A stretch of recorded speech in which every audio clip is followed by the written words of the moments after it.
I've been tasting black economic empowerment wines for a long time, you know, since '94 really.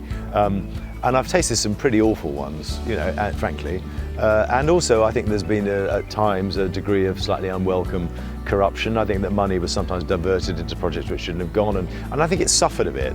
And I think the great transformation has been this recent generation really of young black talent, you know, and it's not just winemaking talent, it's also viticultural talent, it's also marketers, it's salespeople, it's people coming into the wine industry who want to work in wine, right? And these are bright kids coming into the wine industry, and that's a big change. I mean, in the past there were people obviously like Carmen Stevens, you know, who was a real pioneer. I think she was the first black person to graduate from Stellenbosch University, but she was kind of out on a limb.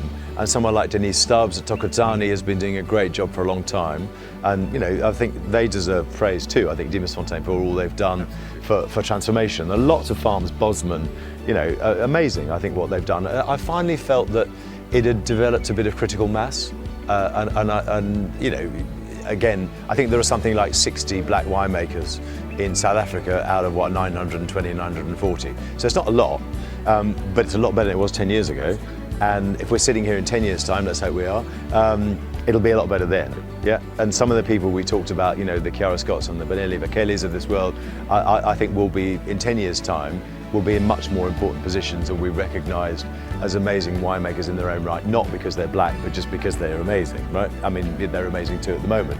But and I think that the more you see people like that, who are people of colour going into the wine industry and succeeding, the more it seems like a good option for other black graduates or you know, or black school kids looking at something and saying, hey, it's not just a white industry run by Afrikaner farmers, it's something that I can go into and where there's a future for me and where I'll be taken seriously, yeah, and where I can succeed.